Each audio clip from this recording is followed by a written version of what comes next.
Hello, entrepreneurs. Welcome to our channel.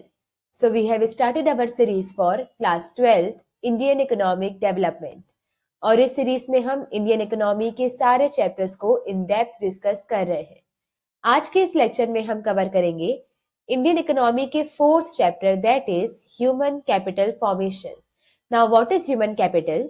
It is a stock of skills and expertise in a country at a particular point of time.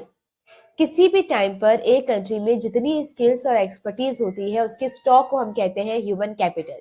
Now it is practically impossible कि हम ये skills and expertise को count कर पाए कि आप में 20 ग्राम की स्किल्स है, 50 ग्राम की स्किल्स है, 200 ग्राम की स्किल्स है. कितनी स्किल्स है हम उसे ऐसे कैलकुलेट नहीं कर सकते. तो इसलिए हम काउंट करते हैं स्किल्ड पीपल को. तो एक कंट्री में एक पर्टिकुलर पॉइंट ऑफ टाइम पे कितने स्किल्ड पीपल हैं उनके स्टॉक को हम कहते हैं human capital. So again it refers to the abilities of human beings. And ability से हमारा मतलब है उनकी स्किल्स और उनकी एक्सपर्टीज जो कि कंट्री के इकोनॉमी में कंट्रीब्यूट कर सकती है. उसके स्टॉक को हम कहते हैं ह्यूमन कैपिटल. और ये एक स्टॉक कॉन्सेप्ट है. हमने ऑलरेडी मैक्रो इकोनॉमिक्स में समझा हुआ है कि स्टॉक कॉन्सेप्ट वो होते हैं जिसे एक पर्टिकुलर पॉइंट ऑफ टाइम पे कैलकुलेट किया जाता है और फ्लो कॉन्सेप्ट वो होता है जो over a period of time पे कैलकुलेट किया जाता है. तो ये कैसा स्टॉक कॉन्सेप्ट है? स्टॉक कॉन्सेप्ट है बिकॉज कि एक कंट्री में कितने स्किल्ड पीपल हैं आप एक पर्टिकुलर पॉइंट पे ही कैलकुलेट कर सकते हो. पूरे साल पे कितने थे ये आप कैलकुलेट कर ही नहीं सकते. तो अगर हम बात करें कि 2024 में पूरे साल का ह्यूमन कैपिटल कितना होगा तो किसी महीने में ज्यादा होगा, किसी महीने में कम होगा, स्टार्टिंग में कम रहा होगा, फिर कई सारे और स्किल्ड पीपल आ गए होंगे, कुछ स्किल्ड पीपल की डेथ हो गई होगी. तो इसकी वजह से जो स्टॉक है वो बदलता रहा होगा. तो हमें इसे कैलकुलेट करना होता है एक पर्टिकुलर पॉइंट ऑफ टाइम पे. जैसे आज के दिन वो स्टॉक कितना है इस तरीके से हम इसे कैलकुलेट करते हैं. तो यहाँ पे एग्जाम्पल में हम बात करेंगे डॉक्टर्स, साइंटिस्ट, फार्मर्स, हर वो पीपल जो किसी न किसी एरिया में स्किल्ड है उनका नंबर कितना है, that is human capital. Now the second part is human capital versus human capital formation. तो ह्यूमन कैपिटल का मतलब होता है stock of skills and expertise. एक कंट्री में जितनी स्किल्ड और एक्सपर्ट पीपल है that are our human capital. But what is human capital formation? Formation का मतलब होता है नेट एडिशन कितना हुआ इस साल पे. तो human capital is a stock of skill and expertise and human capital formation is the process of adding to the stock of human capital. तो हमारे पास जो स्टॉक है ह्यूमन कैपिटल का, इसमें इस पूरे साल में एडिशन कितना हुआ, that is human capital formation. Example लेते हैं 2024 में हमारी कंट्री में फॉर एग्जाम्पल 1 लाख डॉक्टर्स थे. 2025 में हमारी कंट्री में 1,25,000 डॉक्टर्स हो गए. तो ह्यूमन कैपिटल कितना हुआ अब? 1,25,000. बट ह्यूमन कैपिटल फॉर्मेशन कितना हुआ, नेट एडिशन कितना हुआ? 25,000 का. तो net addition in the stock of human capital is known as human capital formation. उस स्टॉक में हर साल और कितना ऐड होता जा रहा है, that extra addition is known as formation. आगे बढ़ते हैं. फिर आता है what is human capital versus human development. तो दोनों ही सिमिलर टर्म्स है, सिमिलर नहीं एकदम सेम ही टर्म्स है. ह्यूमन कैपिटल का मतलब ही होता है स्किल एंड एक्सपर्टीज का स्टॉक. ह्यूमन डेवलपमेंट का मतलब ही होता है स्किल्स एंड एक्सपर्टीज का स्टॉक. बट इनके जो इंटेंशंस होते हैं या एक्सपेक्टेशंस होते हैं वो अलग अलग होते हैं. ह्यूमन कैपिटल बात करता है कि एक कंट्री में कितनी स्किल्स एंड एक्सपर्टीज है जो हमारी कंट्री की इकोनॉमी में कंट्रीब्यूट कर पाएगी.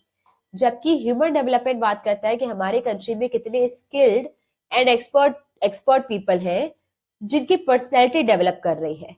तो मतलब ह्यूमन डेवलपमेंट जब बात करता है तो वो ऐसी स्किल्स एंड एक्सपर्टीज को देखता है जो अपने आप में ही सफिशिएंट है. तो वो एंड की बात करता है. जबकि ह्यूमन कैपिटल जो है वो स्किल्स की बात कर रहा है, आपकी इकोनॉमी की बात कर रहा है कि आप इसकी जो स्किल्स है वो इकोनॉमी में कितना कंट्रीब्यूट कर पाएगी. तो एक दोबारा समझते हैं कि अगर मान लो आपको पढ़ाया जा रहा है ताकि आप हमारे कंट्री की इकोनॉमी में कंट्रीब्यूट करें, तो हम क्या क्रिएट कर रहे हैं? ह्यूमन कैपिटल क्रिएट कर रहे हैं. लेकिन अगर आपको पढ़ाया जा रहा है ताकि आपकी पर्सनैलिटी ग्रो करे, आप बेटर पर्सन बन जाए, या पढ़ाना लिखाना अपने आप में बहुत अच्छी बात है, तो दैट इज ह्यूमन डेवलपमेंट. तो दोनों में ही स्किल्स दी जाती है बट दोनों के जो इंटेंशंस होते हैं या मकसद होता है वो अलग अलग है. ह्यूमन कैपिटल में स्किल्स एंड एक्सपर्टीज को बढ़ाया जाता है ताकि आप इकोनॉमी में कंट्रीब्यूट करो. ह्यूमन डेवलपमेंट में भी स्किल्स एंड एक्सपर्टीज होती है but that is and in itself. वो अपने आप में ही पर्याप्त है, वो अपने आप में ही सफिशियंट है कि आप स्किल्ड पर्सन है। तो रीड कर लेते हैं कि human capital is a means to an end, वो कुछ हासिल करने का एक जरिया है, जबकि जो ह्यूमन डेवलपमेंट होता है it is the end result, वो अपने आप में ही एंड रिजल्ट है। तो ह्यूमन कैपिटल का मतलब होता है process of value addition in the economy. तो स्किल एंड एक्सपर्टीज को यूज करके इकोनॉमी में कैसे और एडिशन कर सकते हैं, जीडीपी को कैसे ग्रो कर सकते हैं, उसके बारे में बात करता है ह्यूमन कैपिटल। जबकि ह्यूमन डेवलपमेंट में स्किल एंड एक्सपर्टीज अगर आप किसी को देते हो तो it is itself an achievement, तो वो अपने आप में ही एक अचीवमेंट की तरह उसे वो अकाउंट करता है। तो that is human capital and human development. तो human capital is the stock of skill and expertise which can contribute in the economy, and human development is a stock of skill and expertise which is in itself an achievement for the human being। तो ये एक जरिया है मकसद तक पहुंचने के लिए, और ह्यूमन डेवलपमेंट अपने आप में ही मकसद है। बढ़ते हैं आगे। फिर आता है फिजिकल कैपिटल और ह्यूमन कैपिटल में क्या डिफरेंस होता है। तो फिजिकल कैपिटल और ह्यूमन कैपिटल, फिजिकल कैपिटल का मतलब होता है आपके पास जो मशीन्स है, फर्नीचर है, जमीन है, जायदाद है, हर एक चीज जिसको आप टच कर सकते हो, आप देख सकते हो, आप ओन करते हो, वो सारा फिजिकल कैपिटल है। जबकि ह्यूमन कैपिटल मतलब स्किल्स एंड एक्सपर्टीज, वो हमने अभी देखा। तो स्टार्ट करते हैं आप इसके बेसिस से। पहला बेसिस है मीनिंग। तो मीनिंग में physical capital is the produced means of production. Now what do you mean by produced means of production? तो ये एक मीन्स ऑफ प्रोडक्शन है, मतलब प्रोडक्शन करने के लिए जो काम आए ऐसी वस्तुएं हैं, ऐसी चीजें हैं, और प्रोड्यूस्ड है जिसे बनाया गया है। तो अगर हम बात करें मशीन, तो ये ऐसी बनाई हुई चीज है जो और भी चीजें बनाने में हेल्प करेगी। अगर हम बात करें आपका ऑफिस, तो इसे बनाई हुई चीज है जो और आपका जो बिजनेस है उसे करने में हेल्प करेगी। आपकी लैंड, आपका बिल्डिंग, आपका stock, everything it is a produced thing जिसे बनाया गया है ताकि वो और प्रोडक्शन में हेल्प करे। तो it is a produced means of production. जबकि human capital is skill and expertise, stock of skill and expertise जो पर्टिकुलर पॉइंट ऑफ टाइम पे कैलकुलेट होता है। फिर हम बात करते हैं टेंजिबिलिटी। आप इसको टच कर सकते हैं या नहीं? तो फिजिकल कैपिटल को आप टच कर सकते हो, मशीन्स, बिल्डिंग्स, लैंड, हर एक चीज को आप टच कर सकते हो, देख सकते हो। But human capital can not be seen. तो आपके अंदर स्किल्स होंगी पर वो दिखती नहीं है, उसे आप टच नहीं कर सकते हैं, तो it can not be seen. फिर हम बात करते हैं डेप्रिसिएशन। फिजिकल कैपिटल को जब आप यूज करते हो तो उस पर डेप्रिसिएशन लगता है, you can not avoid it. अगर आप मशीन यूज कर रहे हो तो विद यूज उसकी जो वैल्यू है वो कम होगी, और आप उसमें कुछ भी उसे रोक नहीं सकते हैं। जबकि ह्यूमन कैपिटल में भी डेप्रिसिएशन तो लगता है, और डेप्रिसिएशन लगता है ड्यू टू एजिंग। तो जब आप बिल्कुल यूथ होते हैं तो आपकी स्किल्स सबसे ज्यादा होती है, पर जैसे आप थोड़ा से ओल्ड होते जाते हैं, आप वीक होते जाते हैं, आपकी स्किल्स जो है वो थोड़ा कम होती जाती है, एक्सपर्टीज कम होने लगती है। लेकिन आप इसे अवॉइड कर सकते हो with proper care, with proper health, इन सारी चीजों का ध्यान में रखते हुए, डाइट और हेल्थ का ध्यान में रखते हुए आप उसे कंट्रोल कर सकते हो। जैसे अगर आप देखिए कई सारे एक्टर्स हैं हमारी इंडस्ट्री में, जब अपने पीक टाइम पे थे, जब बिल्कुल यूथ थे, तो वो बहुत ज्यादा स्टंट्स कर पाते थे, बहुत ज्यादा डांसेस कर पाते थे, स्किल्ड पर्सन थे। पर जैसे ही वो अब ओल्ड होते जा रहे हैं तो अब वो उतना ज्यादा एफिशिएंटली नहीं काम कर पा रहे हैं जितना पहले क्या करते थे।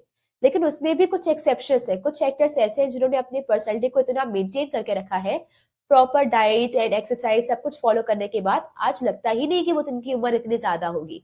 तो डेप्रिसिएशन तो होता है, but you can avoid with proper health and care. फिर आता है मोबिलिटी। मोबिलिटी का मतलब होता है कि मूवमेंट हो सकता है क्या एक जगह से दूसरी जगह पर। तो फिजिकल कैपिटल जो है वो कंप्लीटली मोबाइल है एक्सेप्ट द ट्रेड बैरियर्स। तो अपनी कंट्री के जो आप फर्नीचर होता है, मशीन्स होते हैं, स्टॉक होते हैं, ये सारे फिजिकल कैपिटल आप दूसरी जगह पे आप ट्रांसफर कर सकते हो। सिर्फ इसमें एक ही बैरियर आता है, वो है ट्रेड बैरियर। तो अगर किसी कंट्री ने आप पर ट्रेड बैरियर लगाया हुआ है कि आपके साथ उनको रिश्ते नहीं रखने हैं या फिर आपके साथ व्यापार नहीं करना है, तो वहां पर अपना सामान बेचने में आपको प्रॉब्लम जाएगी। इसके अलावा और कोई प्रॉब्लम नहीं है। लेकिन ह्यूमन कैपिटल जो है वो परफेक्टली मोबाइल नहीं है। तो अपने मशीन को या अपने स्टॉक को किसी और कंट्री में बेचना थोड़ा ज्यादा आसान है, लेकिन स्किल्स को दूसरी कंट्री में कैसे भेजोगे? स्किल्स को भेजने के लिए पर्सन को वहां पे जाना पड़ेगा, और किसी भी पर्सन का दूसरी कंट्री में सेटल होना इज मोर डिफिकल्ट देन चीजों का वहां पे जाकर सेटल होना। सेटल मतलब चीजों को वहां पे जाकर छोड़ देना ज्यादा आसान है किसी भी इंसान के वहां पे जाके रहने से। तो that is not perfectly mobile. फिर हम बात करते हैं सेपरेशन ऑफ ओनर। क्या चीजों को, फिजिकल कैपिटल को उसके ओनर से अलग किया जा सकता है? तो यस, तो मैंने कोई अगर मशीन बनाई है तो आप लोग उसे मुझसे चुरा कर, मुझसे अलग करके, मुझसे खरीद कर ले जा सकते हो। बट अगर मैंने कोई स्किल्स एंड एक्सपर्टीज अर्न की है तो आप वो मुझसे अलग नहीं कर सकते। आप सीख सकते हो, आप उसे कॉपी कर सकते हो, लेकिन मेरी स्किल्स आप मुझसे छीन नहीं सकते, अलग नहीं कर सकते। It is not separable. तो ये आपके कुछ 5 पॉइंट्स रहेंगे जिसकी बेसिस पर आप डिफ्रेंशिएट करेंगे, और इसको याद रखने की ट्रिक हो जाएगी एमएसडी मोटा। ओके, अब एमएसडी आप अगर समझ पा रहे हैं, किसी को भी ह्यूमिलिएट करने के लिए नहीं है, ये सिर्फ एक ट्रिक है ताकि आप उसे याद कर पाए, अदरवाइज आप इसे मत लें प्लीज। तो ये एम से आता है महेंद्र सिंह धोनी मोटा।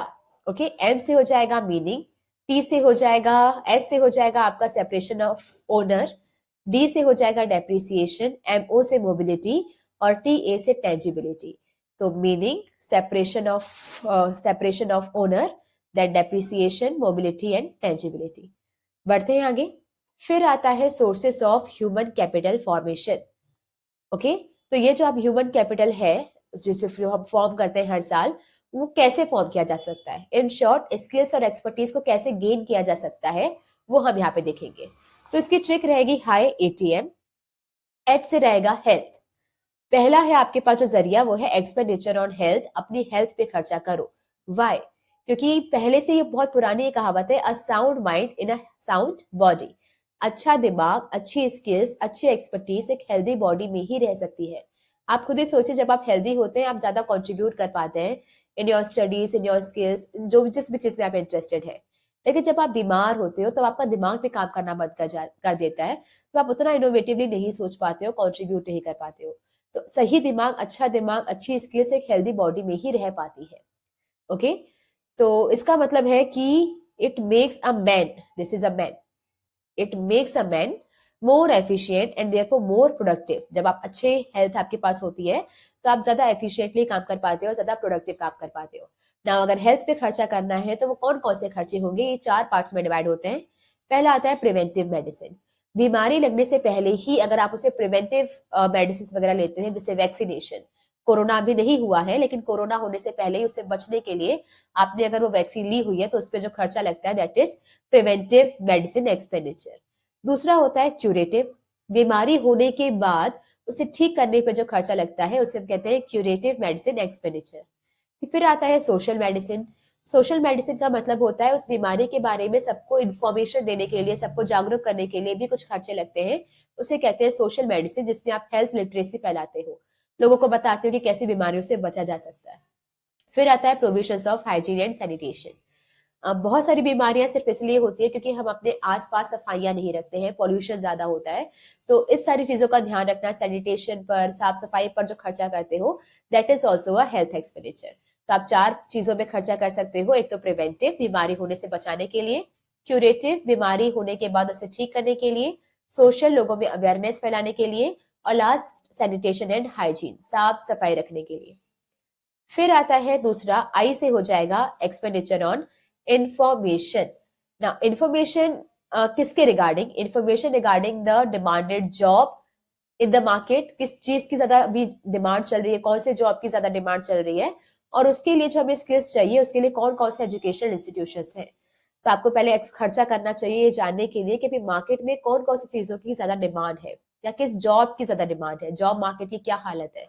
अब उस जॉब को अगर आपको पता चल जाए कि किसकी ज्यादा डिमांड है, तो उसकी स्किल्स को सीखने के लिए पहले तो कौन कौन से स्किल्स आपको चाहिए, और वो स्किल्स आपको कौन कौन से इंस्टीट्यूशंस बेटर तरीके से प्रोवाइड कर सकते हैं। जैसे अगर अभी की बात करें तो अभी कोडिंग वगैरह की, वेब डेवलपमेंट की, सबकी ज्यादा डिमांड है। वेब डेवलपमेंट या फिर आपकी ऐप डेवलपमेंट, इसका बहुत डिमांड है। तो आप पहले तो ये एनालाइज करो कि किस चीज की डिमांड ज्यादा है, और फिर इसके लिए आपको कौन कौन से स्किल्स चाहिए। तो आपको जावा सीखना पड़ेगा, HTML सीखना पड़ेगा, CSS सीखना पड़ेगा। तो ये सारे स्किल्स आपको चाहिए। फिर कौन कौन से सोर्सेस हैं, कौन से इंस्टीट्यूशंस हैं जो आपको ये बेटर तरीके से प्रोवाइड कर सकते हैं, इन सारी चीजों की इन्फॉर्मेशन होना, इस पर आपको खर्चा करना पड़ता है। ठीक है, तो that is expenditure on information. Now ये आप क्यों करते हो? ताकि आप अपने प्रोडक्टिव पोटेंशियल को पूरी तरह से एक्चुअलाइज कर पाओ। आपके अंदर जो पोटेंशियल है करके दिखाने का, उसे करके दिखाने के लिए या उसे मतलब प्रोडक्टिव बनाने के लिए, अपने पोटेंशियल को एक्सरसाइज करने के लिए आप ये खर्चा करते हो। तो आपके अंदर स्किल्स हो सकते हैं कि आप बहुत अच्छे एक इंजीनियर बन सकते हैं, सॉफ्टवेयर इंजीनियर बन सकते हैं, लेकिन आपको पता ही नहीं था कि मार्केट में किस चीज की डिमांड है या क्या स्किल्स है, कहाँ मिलती है। लेकिन जैसे ही आपको ये नॉलेज आ जाएगी, आप अपने उस पोटेंशियल का पूरा यूज कर पाएंगे, यूटिलाइजेशन कर पाएंगे।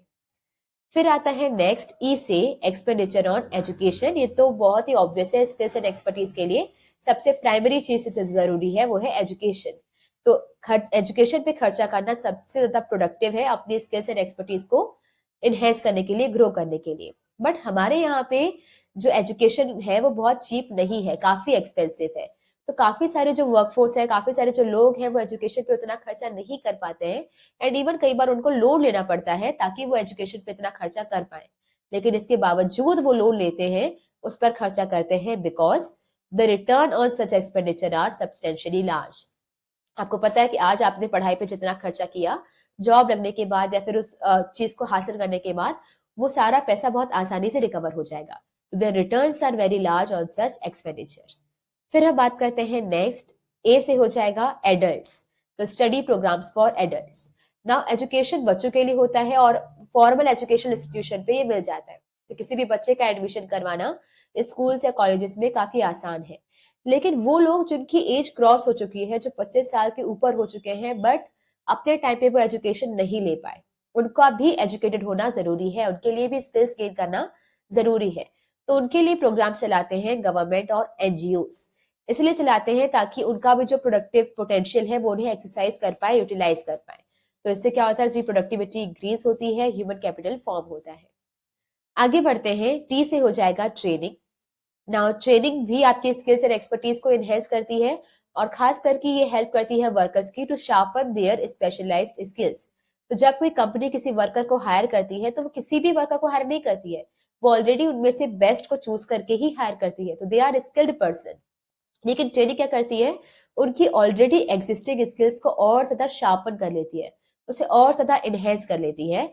तो आपके वर्कर्स के अंदर जो ऑलरेडी स्किल्स हैं उन्हें और बेटर बनाने में ट्रेनिंग काम करती है। तो इससे उनकी एफिशिएंसी और प्रोडक्टिविटी लेवल बढ़ता है। नाउ ट्रेनिंग कैसे प्रोवाइड कर सकते हो, आपने ये बीएसटी में भी पढ़ा होगा। दो तरह की ट्रेनिंग होती है, on the job training end of the job training. On the job training का मतलब होता है कि जब आप वो काम कर रहे हो फैक्ट्री में, उस काम को करते करते अगर आपको वो सिखाया जाता है, that is on the job training. Of the job में क्या होता है, आपको पहले वहां ऑर्गेनाइजेशन से कुछ टाइम का हॉलिडे मिलता है, वहां से आप जाते हो किसी दूसरी जगह पे, किसी दूसरी साइट पे, एक हॉल रहा जहाँ पे नवी मशीन वगैरह रखी होंगी, वहां पे जाके आप पहले सारी चीजें सीखते हो, और सीखने के बाद फिर आप ग्राउंड लेवल पर उसे इम्प्लीमेंट करते हो। That is of the job training. तो काम करते करते अगर आपको सिखाया जा रहा है तो ऑन द जॉब, और पहले कहीं दूर ले जाकर आपको सिखाकर फिर वापस लाया जा रहा है तो that is of the job training. फिर आता है लास्ट, एम से हो जाएगा माइग्रेशन। माइग्रेशन का मतलब क्या होता है, movement from one place to another. तो ये भी आपकी स्किल्स एंड एक्सपर्टीज को बढ़ाने में हेल्प करता है, और खास करके हेल्प करता है आपकी utilisation of inactive skills of the people. ये आपके अंदर कुछ स्किल्स है लेकिन आप इसे यूटिलाइज नहीं कर पा रहे हो जस्ट बिकॉज आप गलत जगह पे हो। जब आप माइग्रेट करके दूसरी जगह पे जाते हो तो अपनी इसी स्किल्स का आप अच्छे से यूटिलाइजेशन कर पाते हो। तो माइग्रेशन हेल्प करता है आपके अंदर की जो स्किल्स है उन्हें यूटिलाइज करने में, जो अभी तक इनएक्टिव थी। जैसे फॉर एग्जाम्पल, अगर मैं बहुत छोटे शहर से हूँ तो हो सकता है कि मेरे यहाँ पे जॉब अपॉर्चुनिटीज नहीं हो, मेरे यहाँ पे बड़े बड़े एजुकेशनल इंस्टीट्यूशंस नहीं हो। तो अभी क्या होगा कि अगर मैं अपनी जगह को छोड़ के किसी बड़ी सिटी में चले जाऊं और वहां पढ़ाई करूं, तो अब मेरे अंदर स्किल्स थी कि मैं बेटर कर सकती थी, लेकिन क्योंकि मेरे यहाँ पे कोई इंस्टीट्यूशन नहीं था तो मैं नहीं कर पा रही थी। लेकिन अब अगर मुझे फैसिलिटीज मिलेंगी तो मैं बहुत अच्छा परफॉर्म कर सकती हूँ। वैसे ही अगर मेरे पास एक मैनेजर बनने की बहुत अच्छी कैपेबिलिटीज थी, पर मेरे यहाँ पे कोई बहुत अच्छी कंपनी है ही नहीं जहाँ पे मैं ये काम कर पाऊँ, लेकिन द मोमेंट मैं यहाँ से शिफ्ट करके किसी और सिटी में जाऊंगी तो मेरे अंदर की जो इनएक्टिव स्किल्स है मैं उसे यूटिलाइज कर पाऊंगी। तो माइग्रेशन हेल्प करता है आपकी इनएक्टिव स्किल्स को यूटिलाइज करने में। ओके, नाउ जब आप ये माइग्रेशन करते हो तो आपके पास दो ऑप्शंस होते हैं, या तो आप इंटरनल माइग्रेट करते हो या तो एक्सटर्नल। इंटरनल माइग्रेशन का मतलब होता है कंट्री के अंदर ही माइग्रेट करना। तो आप एमपी से यूपी चले गए, महाराष्ट्र चले गए, केरला चले गए, तो दैट इज इंटरनल। जबकि एक्सटर्नल का मतलब होता है आउटसाइड द कंट्री। इंडिया छोड़ के अगर आप यूके, जापान, यूएसए यहाँ चले जाते हैं, that is external migration. Now migration free of cost नहीं होता है, इसमें खर्चा लगता है और दो मेन तरह के खर्चे लगते हैं। एक आपका होता है ट्रांसपोर्टेशन कॉस्ट और दूसरा होता है कॉस्ट ऑफ लिविंग। तो एक तो आप अपनी जगह को छोड़ के किसी और जगह पे जा रहे हो तो वहां पे आने जाने पे भी आपको खर्चा लगेगा। तो फॉर एग्जाम्पल अभी मैं एमपी में रहती हूँ और अब मुझे जाना है महाराष्ट्र, तो महाराष्ट्र जाने में मुझे खर्चा लगेगा। अभी मेरी फैमिली एमपी में है तो मुझे मीन बार बार साल में एक आध बार मुझे वापस लौटना पड़ेगा, आना जाना करना पड़ेगा। तो ट्रांसपोर्टेशन पे, ट्रेवलिंग में मेनली खर्चा लगता है। और फिर आता है कॉस्ट ऑफ लिविंग। अगर आप किसी और जगह पे जाके रह रहे हो तो वहां पे रहने का, खाने का, पीने का, घूमने फिरने का सारा खर्चा लगता है। तो दो तरह के मेनली कॉस्ट लगते हैं, लेकिन स्टिल पीपल उनको बियर करता है because the return on such expenditure are higher than the expenditure. तो इन पर जो रिटर्न होता है वो ज्यादा होता है आपके खर्चे से। तो आपने जितना खर्चा किया उससे ज्यादा आपको वहां से रिटर्न मिलता है। दैट्स वाई आप माइग्रेशन करने के लिए रेडी होते हो। बढ़ते हैं आगे। इतना ही था आपका हाई एटीएम, आपके ये सारे सोर्सेस थे। एच से था एक्सपेंडिचर ऑन हेल्थ, आई से एक्सपेंडिचर ऑन इंफॉर्मेशन, ई से एक्सपेंडिचर ऑन एजुकेशन, ए से adult programmes, study programmes for adults, फिर आता है टी से ट्रेनिंग और एम से आता है माइग्रेशन। बढ़ते हैं आगे। फिर आता है significance of human capital formation. क्यों करना है ह्यूमन कैपिटल फॉर्मेशन, क्या ऐसे फायदा होगा? तो इसके तीन ही फायदे हैं, इसलिए कोई ट्रिक नहीं रखी है, तीन फायदे आसानी से याद हो जाएगा। पहला है change in the emotional and material environment of growth. जब आप ह्यूमन कैपिटल फॉर्म करते हो या किसी इंसान को स्किल्स देते हो, एक्सपर्टीज देते हो, या इन शॉर्ट हम बात करें अगर आप उन्हें पढ़ा लिखा लेते हो, उन्हें समझदार बनाते हो, तो इससे उनका इमोशनल एनवायरमेंट और उसके साथ साथ मटेरियल एनवायरमेंट भी बदलता है कंट्री का। नाउ पहले हम बात करते हैं मटेरियल एनवायरमेंट क्या होता है। तो मटेरियल एनवायरमेंट का मतलब होता है कि अभी उस कंट्री के पास ज्यादा स्किल्ड और ज्यादा एक्सपर्ट पीपल रहेंगे टू टैकल द प्रॉब्लम्स। तो कंट्री की प्रॉब्लम्स पहले भी उतनी थी, आज भी उतनी ही है, लेकिन पहले आपके पास कम स्किल्ड पीपल थे तो उनके लिए वो टफ होता था उस प्रॉब्लम को टैकल करना। बट नाउ आपके पास ज्यादा स्किल्ड है, ज्यादा वर्क फोर्स है जो उस पर अगर प्रॉब्लम को सॉल्व करेगी तो वो प्रॉब्लम जल्दी से हल हो जाएगी। The material environment becomes useful to the growth of a country as society now possess higher number of skilled and trained workers। तो जब आप ह्यूमन कैपिटल फॉर्मेशन करते हो तो स्किल्ड और एक्सपर्ट पीपल का जो नंबर है वो बढ़ जाता है, जिससे कंट्री को ग्रो करने में, अपनी प्रॉब्लम्स को सॉल्व करने में आसानी होती है। फिर हम बात करते हैं व्हाट इज इमोशनल एनवायरनमेंट। जब कोई पर्सन स्किल हो जाता है, एक्सपर्ट हो जाता है, तो उसकी थिंकिंग में, उसकी एटीट्यूड में चेंज आता है। तो अगर आप कोई स्टीरियोटाइप नहीं कर रहे हैं, पर अगर आप जनरली किसी ऐसे इंसान के साथ बैठकर बात करेंगे जिसने कोई पढ़ाई नहीं की है, जिसने कभी कोई स्किल्स पे काम नहीं किया, जिसके अंदर कोई एक्सपर्टीज नहीं है, जरूरी नहीं कि वो एक्सपर्टीज सिर्फ पढ़ाई से आए, कोई ट्रेनिंग नहीं की है, कोई एक्सपीरियंस गेन नहीं किया, कुछ काम नहीं किया आज तक, तो उनकी बातें आपको बहुत बचकानी लगेगी कि उसने ऐसा कर दिया, वो इसके साथ भाग गया, वो उसके साथ ये चल रहा है, उसका वो चल रहा है, सारी बेतुकी बातें लगेंगी। लेकिन अगर आप किसी ऐसे इंसान के साथ बैठकर बातचीत करेंगे जिसने बहुत सारी स्किल्स गेन की है, जिसने नॉलेज गेन किया हुआ है, तो उसकी बातें प्रोडक्टिव होती है कि कैसे पैसा और कमाया जा सकता है और कहाँ पे पैसा इन्वेस्ट किया जा सकता है, कौन कौन सा बिजनेस अभी ग्रो कर रहा है। तो इससे क्या होता है, आपका जो एटीट्यूड होता है, आपकी जो बातचीत होती है वो बदलती है। तो emotional environment becomes conducive to the growth, क्योंकि जब आप स्किल्स गेन करते हो तो आपका जो इमोशनल एनवायरनमेंट है वो चेंज होता है और भी ज्यादा ग्रोथ ओरिएंटेड एटीट्यूड और एस्पिरेशन बनाता है या ग्रो करता है। तो आपकी जो बातें होगी, आपकी जो सोच होगी वो ज्यादा ग्रोथ ओरिएंटेड होती है। ये आपका पहला फायदा है कि इमोशनल एनवायरनमेंट और मटेरियल एनवायरनमेंट में चेंज आता है। फिर हमारा सेकंड सिग्निफिकेंस है higher productivity of physical capital. Now physical capital का मतलब वही है लैंड, बिल्डिंग, मशीन्स एक्सेट्रा। इसकी प्रोडक्टिविटी इंक्रीज हो जाती है। नाउ स्किल्स देने से इनकी प्रोडक्टिविटी इंक्रीज कैसे होगी? बिकॉज बहुत ऑब्वियस है कि एक engineer will handle the machines in a more efficient way than a layman person. तो एक इंजीनियर जिसके पास पूरी स्किल्स है, एक्सपर्टीज है, वो किसी भी मशीन को बहुत अच्छी तरीके से हैंडल करेगा देन अ पर्सन जिसने आज से पहले कोई स्किल गेन नहीं करी है। वैसे ही एक डॉक्टर, एक सर्टिफाइड डॉक्टर किसी भी पेशेंट का बहुत अच्छे से इलाज कर सकता है देन अ नॉर्मल कंपाउंडर या फिर ऐसा पर्सन जिसने कोई डिग्री हासिल नहीं की है। तो यहाँ पर जब आप स्किल्ड हो जाते हो, आपके अंदर एक्सपर्टीज आती है, तो आप फिजिकल कैपिटल का ज्यादा अच्छे से यूटिलाइजेशन कर पाओगे। तो specialised engineers, skilled workers certainly handle machines in a better way than the others. दूसरे लोगों के कंपैरिजन में ये लोग बेटर तरीके से मशीन्स वगैरह हैंडल कर पाते हैं, जिसकी वजह से हमारी कंट्री का जो ग्रोथ है वो इंक्रीज हो पाता है। और इन्हीं की वजह से हमारी कंट्री में इनोवेशंस, इन्वेंशंस और टेक्निकल इंप्रूवमेंट्स बढ़ते हैं। तो जब आप स्किल्ड होते हो तो आप उस फील्ड में ज्यादा इनोवेशंस वगैरह कंट्रीब्यूट कर सकते हो। बढ़ते हैं आगे। तीसरा इंपॉर्टेंस आता है high rate of participation and equality. तो एक तो हमारी कंट्री की पॉपुलेशन इतनी ज्यादा है जहाँ पे एम्प्लॉयमेंट लेने में वैसे ही हमें बहुत प्रॉब्लम जाती है, और उसमें भी अगर आप पढ़े लिखे ना हो, आप स्किल्ड ना हो, आप एक्सपर्ट ना हो, तो आपका कंट्रीब्यूशन इकोनॉमी में और भी कम हो जाएगा, आपको पार्टिसिपेट करने का मौका ही नहीं दिया जाएगा। बात समझ में आ रही है? तो ऑलरेडी हमारी कंपनीज के पास जो लेबर्स है उनकी सप्लाई बहुत ज्यादा है, तो उन्हें उतने लेबर चाहिए नहीं जितने मार्केट में अवेलेबल है। अभी उसमें भी अगर कोई लेबर ऐसा सोचे कि नहीं, हमें कोई स्किल्स नहीं गेन करनी, हमें कुछ नहीं सीखना, कोई काम नहीं सीखना, तो उनके लिए वो जॉब ढूंढना उतना और भी ज्यादा मुश्किल हो जाएगा।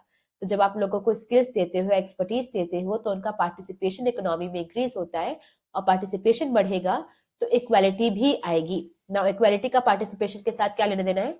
अगर हमारे इकोनॉमी में सिर्फ कुछ ही लोग हैं जो एक्सपर्ट हैं, तो सारे पैसे वही अर्न कर रहे होंगे, तो हमारे जो अनस्किल्ड पीपल हैं या फिर जो पढ़े लिखे लोग नहीं हैं, उनके लिए जो पैसा कमाने की अपॉर्चुनिटीज है वो कम हो जाएंगी। तो जो स्किल्ड पीपल है और अनस्किल्ड पीपल है उनके बीच में इनइक्वालिटीज इंक्रीज होती जाएंगी। लेकिन अगर आप सबको स्किल्स दे दो तो सबका पार्टिसिपेशन बढ़ेगा, सबको पैसे कमाने का मौका मिलेगा, तो इनके बीच में जो गैप है वो कम होता जाएगा। तो अपनी प्रोडक्टिव कैपेबिलिटीज को इंक्रीज करके आप क्या कर सकते हो? उनको ज्यादा एम्प्लॉयमेंट दे सकते हो, जिससे उनका पार्टिसिपेशन इकोनॉमी में बढ़ेगा, और पार्टिसिपेशन अगर बढ़ेगा तो सोशल इक्वालिटी भी बढ़ेगी। तो ये तीन आपके इंपॉर्टेंस थे। पहला इंपॉर्टेंस था कि आपका एनवायरमेंट चेंज होता है, अब वो मटेरियल एनवायरमेंट हो या फिर आपका इमोशनल, दोनों चेंज होते हैं। फिर आता है फिजिकल कैपिटल का बेटर तरीके से प्रोडक्टिविटी आप उसकी बढ़ा सकते हो। और फिर आता है तीसरा कि आपका पार्टिसिपेशन और इक्वालिटी भी इंक्रीज होती है। फिर हम बात करते हैं कि why it is difficult to assess the impact of human capital on economic growth. तो हमारी इकोनॉमी की ग्रोथ में ह्यूमन कैपिटल का कितना इम्पैक्ट है, उससे असेस कर पाना या उससे जानना, उससे पहचान पाना इतना मुश्किल क्यों है? Because of these three things. पहला है difficulty to assess the quality education. तो किसी भी चीज की आप क्वालिटी तो गिन सकते हो, बहुत आसान है, लेकिन क्वालिटी नहीं गिन सकते। तो हम ये तो देख सकते हैं कि कितने लोग पढ़े लिखे हैं, लेकिन पढ़े लिखे होने के बावजूद कितनों के अंदर स्किल्स आई है, ये पता लगाना पाना बहुत मुश्किल है। तो आपकी क्लास में भी इवन कई सारे ऐसे लोग होंगे जो भले क्लास 12 तक पहुंच गए हैं, लेकिन उनको क्लास 4 का पेपर अगर दे दिया जाए तो वो सॉल्व नहीं कर पाएंगे। तो डजेंट मैटर वो क्वालिफाई कर चुके हैं, बट उनके अंदर वो स्किल्स नहीं आई है। तो हम भी कैलकुलेट कर सकते हैं कि कितने लोग एजुकेटेड हैं, पर कितनी अच्छी क्वालिटी का इनको एजुकेशन मिला है, इसे एसेस कर पाना बहुत मुश्किल है। फिर अगेन आता है दूसरा, हेल्थ सर्विसेज। आप ये तो कह सकते हो कि आपकी सिटी में कितने हॉस्पिटल्स हैं या कितनी क्लिनिक्स हैं जहाँ पे इलाज हो सकता है, लेकिन आप ये नहीं असेस कर सकते कि वहां पे इलाज कैसा हो रहा है। तो क्वालिटी को काउंट कर पाना बहुत मुश्किल है।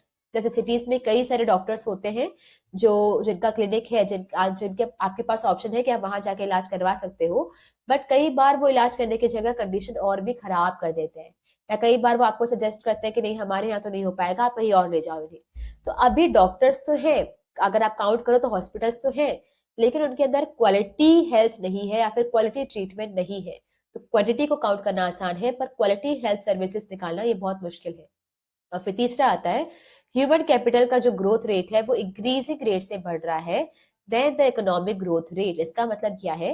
ह्यूमन कैपिटल का ग्रोथ मतलब स्किल्स और एक्सपर्टीज का ग्रोथ बढ़ता जा रहा है, मतलब ज्यादातर लोग जो है वो एजुकेटेड अब होते जा रहे हैं। पहले एजुकेशन की उतनी महत्व इंपॉर्टेंस नहीं हुआ करती थी, तो ज्यादातर लोग पढ़े लिखे नहीं हुआ करते थे, पर अभी जो है वो सारे लोग एजुकेटेड हैं, हर एक सिटी में ही हॉस्पिटल्स हैं।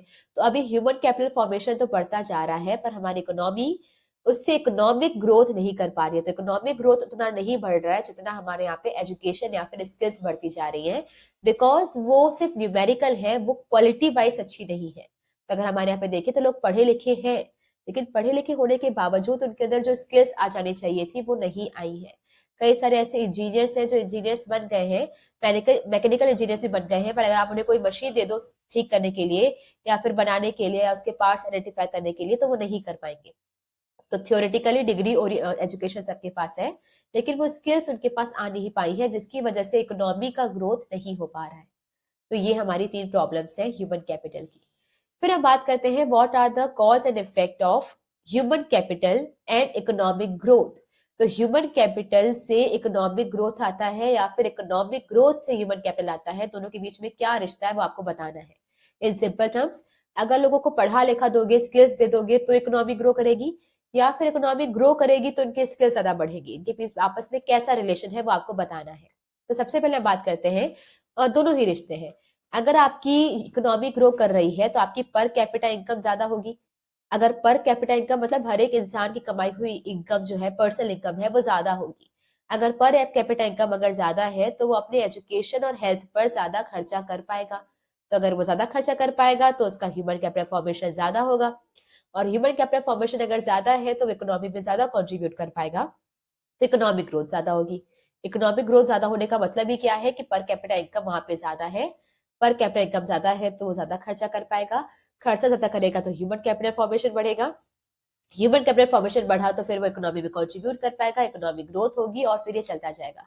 तो अगर वो आपसे पूछे कि बताओ कैसे इकोनॉमिक ग्रोथ से ह्यूमन कैपिटल आता है, तो आप बताएंगे क्योंकि इकोनॉमिक ग्रोथ हो रही है तो पर कैपिटा इनकम लोगों की ज्यादा होगी, वो लोग खर्चा कर पाएंगे एजुकेशन और हेल्थ पे, तो फिर ह्यूमन कैपिटल फॉर्मेशन होगा।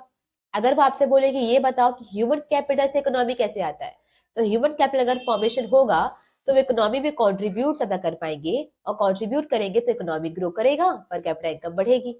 तो दोनों ये जो साइकिल है वो चलती रहती है। अगर आपको ये समझ में आ रही है तो एक उल्टा तरीके से बात करते हैं। मान लो अगर मैं गरीब हूँ, मैं गरीब रह गई, अगर मैं गरीब रह गई तो मैं नेक्स्ट जनरेशन, अपने बच्चों की, अपनी फैमिली की जो पढ़ाई लिखाई का खर्चा है, हेल्थ का खर्चा है, वो नहीं उठा पाऊंगी। अगर मैंने उसे नहीं उठाया तो वो अनपढ़ रह जाएंगे, वो वीक रह जाएंगे, उनका प्रॉपर ट्रीटमेंट नहीं होगा, बीमार रहेंगे वो लोग। तो वो क्या है, जो सोसाइटी में कंट्रीब्यूट नहीं कर पाएंगे, और वो कंट्रीब्यूट नहीं कर पाएंगे तो इकोनॉमिक ग्रोथ जो है वो डाउन होती जाएगी। ठीक है। लेकिन अगर मैं बहुत ज्यादा रिच हूँ, अनकंडीशनल मतलब बहुत ज्यादा ही पैसा कमा रही हूँ, तो मैं उन्हें बेस्ट से बेस्ट इंस्टीट्यूट में एजुकेशन दूंगी। जब भी उनकी तबियत खराब होगी, बेस्ट डॉक्टर से उनका इलाज करवाऊंगी। तो क्या होगा, उनके अंदर स्किल्स एंड एक्सपर्टीज ज्यादा होगी, तो वो ज्यादा उनका ह्यूमन कैपिटल फॉर्मेशन होगा, और ह्यूमन कैपिटल फॉर्मेशन अगर ज्यादा हुआ तो हमारी इकोनॉमी में ज्यादा कंट्रीब्यूट कर पाएंगे, अगेन हमारा जीडीपी वगैरह ग्रो करेगा। बढ़ते हैं आगे। फिर आता है what are the problems of human capital formation. Human capital form करने में क्या दुविधाएं आती है, क्या ऐसी प्रॉब्लम्स है जो आपको फेस करनी पड़ेगी। तो सबसे पहले बात करते हैं, पहली प्रॉब्लम है राइजिंग पॉपुलेशन। हमारी कंट्री की जो पॉपुलेशन है वो बहुत ही ज्यादा है, और जब इतनी ज्यादा पॉपुलेशन होती है तो पर पर्सन अवेलेबिलिटी ऑफ फैसिलिटीज कम होती जाती है। तो ऐसा नहीं कि हमारे कंट्री में हॉस्पिटल्स कम है या फिर स्कूल्स कम है, हमारे यहाँ पे सारे इंस्टीट्यूट्स अच्छे खासे हैं, अच्छे खासे नंबर्स में हैं। लेकिन क्योंकि हमारे यहाँ पे पॉपुलेशन उतनी ज्यादा है कि जो पर पर्सन अवेलेबिलिटी ऑफ फैसिलिटी है, मतलब अगर आप एक इंसान को कितनी फैसिलिटी मिल रही है ये देखिए, तो वो बहुत कम हो जाती है। तो इसकी वजह से उन्हें proper housing, sanitation, drainage, education वगैरह नहीं मिल पा रही है, और क्योंकि उन्हें ये फैसिलिटीज नहीं मिल पा रही है, इनकी वजह से उनकी क्वालिटी ऑफ लाइफ रिड्यूस होती जा रही है, ह्यूमन कैपिटल फॉर्मेशन नहीं हो पा रहा है। तो because of the rising population, facilities होने के बावजूद जो पर पर्सन अवेलेबिलिटी है वो कम हो जा रही है, तो उनकी जो क्वालिटी ऑफ लाइफ है वो रिड्यूस हो रही है। दूसरी प्रॉब्लम अगर देखें तो वो है ब्रेन ड्रेन की प्रॉब्लम। ना what is brain drain? Brain drain की प्रॉब्लम का मतलब होता है कि ऐसे लोगों का, हम जो ऐसे लोग जो हमारे यहाँ पर, हमारी कंट्री में उनका बर्थ हुआ है, हमारे यहाँ पे पैदा हुए हैं, हमारे यहाँ पर उन्होंने एजुकेशन ली है, और सारी ट्रेनिंग भी इंडिया में ही हुई है, लेकिन ट्रेनिंग लेने के बाद वो किसी और कंट्री में माइग्रेट करके चले गए, अब वो उन कंट्री के लिए कॉन्ट्रीब्यूट कर रहे हैं। तो इमेजिन, मैं इंडिया में पैदा हुई, इंडिया में मेरी सारी पढ़ाई लिखाई हुई, सारी ट्रेनिंग मेरी यहाँ पे हुई, लेकिन द मोमेंट मैं स्किल्ड हुई, मैं ट्रेंड हो गई, इसके बाद मैं चले गई यूएसए और मैंने वहां पे कमाया, वहां पे सारा प्रोग्रेस किया। तो अभी खर्चा तो हमारी कंट्री ने किया, हमारे खर्चे कंट्री में हुआ, लेकिन अभी सारा फायदा किसको मिलेगा? दूसरी कंट्री को मिलेगा। इसे कहते हैं ब्रेन ड्रेन की प्रॉब्लम। तो जब लोग माइग्रेट करके चले जाते हैं डेवलप कंट्रीज में, तो उसकी वजह से हमारी कंट्री का डेवलपमेंट नहीं हो पाता है। फिर आता है डेफिशिएंट मैन पावर प्लानिंग। तो ये सबसे बड़ी प्रॉब्लम इसीलिए है क्योंकि मैन पावर तो हमारे यहाँ पे बढ़ता जा रहा है, हमारे यहाँ पे ज्यादातर जो लोग हैं वो स्किल्स वगैरह गेन कर रहे हैं, अब वो एजुकेशन ले रहे हैं, अब उनके पास डिग्रीज है, अब वो पढ़े लिखे हैं, हॉस्पिटल्स बन चुके हैं, लेकिन इतना कुछ होने के बाद, उनके अंदर स्किल्स और एक्सपर्टीज आने के बाद भी वो हमारी कंट्री में कंट्रीब्यूट नहीं कर पा रहे हैं क्योंकि जॉब्स उतनी नहीं है। तो India is facing explosive problem related to the graduate unemployment. ऐसा नहीं है कि लोगों के पास स्किल्स नहीं है, वो ग्रेजुएट हैं, क्योंकि ग्रेजुएट होने के बाद भी वो अनएम्प्लॉयड है। ठीक है, और ये क्यों हो पा रहा है? क्योंकि हमारे यहाँ पर डिमांड और सप्लाई बैलेंस नहीं बैठ रहा है इन द लेबर फोर्स। तो हमारे यहाँ की कंट्री में जो फैक्ट्रीज है, इंडस्ट्रीज है, वो बहुत कम है, तो उसकी वजह से लेबर्स की डिमांड काफी कम है, लेकिन पॉपुलेशन ज्यादा होने की वजह से लेबर की सप्लाई काफी ज्यादा है। तो इसीलिए काफी सारे ऐसे लेबर्स बच जाते हैं जो despite they are very skilled, despite they are educated, उनके पास सारी डिग्रीज है, लेकिन इसके बाद भी उनको जॉब नहीं मिल पा रही है, तो मैन पावर प्लानिंग नहीं हो पा रही है। सारे मैन पावर को स्किल्स तो दे रहे हैं, लेकिन उनकी स्किल्स कहाँ यूटिलाइज करनी है उसकी प्लानिंग हम नहीं कर पा रहे हैं, जिसकी वजह से उनकी स्किल्स एंड एक्सपर्टीज वेस्ट हो रही है। फिर हम बात करते हैं नेक्स्ट, इनएफिशिएंट, इनसफिशिएंट और the job training in primary sector. Primary मतलब एग्रीकल्चर सेक्टर, और स्पेशली वहां पे कोई ट्रेनिंग नहीं हो रही है। एक बार के लिए हम ट्रेनिंग की बात करें तो बाकी सारे सेक्टर्स जैसे कि सेकेंडरी सेक्टर, टर्शरी सेक्टर, इन सब में तो फिर भी थोड़ी बहुत ट्रेनिंग चल रही है, लेकिन प्राइमरी सेक्टर में हाईली ट्रेनिंग को इग्नोर किया जा रहा है। तो आज भी हमारे यहाँ पे जो एग्रीकल्चर है वो डिस्पाइट हमारे कंट्री का बैकबोन है, डिस्पाइट हमारे कंट्री में जो ज्यादातर डेवलपमेंट वर्क होता है वो जो ज्यादातर जो पॉपुलेशन है वो काम करती है वो एग्रीकल्चर में ही काम करती है, लेकिन इसके बावजूद हमारे एग्रीकल्चर में ट्रेनिंग नहीं मिल पाने की वजह से सारी चीजें आज भी काफी ट्रेडिशनल तरीके से की जाती है। तो आज भी हमारे कंट्री में वैसे ही सारे मैनुअली सारे क्रॉप्स लगाई जाती है, फिर हार्वेस्टिंग के टाइम पे भी काफी कम मशीन यूज होती है, तो बिल्कुल ट्रेडिशनल मेथड से सारी चीजें होती है। आज भी ज्यादातर हमारी एग्रीकल्चर पॉपुलेशन जो है, फार्मर्स है, वो मॉनसून पे डिपेंड करते हैं अपने क्रॉप्स के लिए, कि किसी साल अगर बारिश अच्छी हो गई तो फसल अच्छी होगी, बारिश अगर नहीं हुई, सूखा पड़ गया तो फसल खराब होगी। तो परमानेंट इरिगेशन आज भी कई बार कई जगह पे डेवलप नहीं हुई है।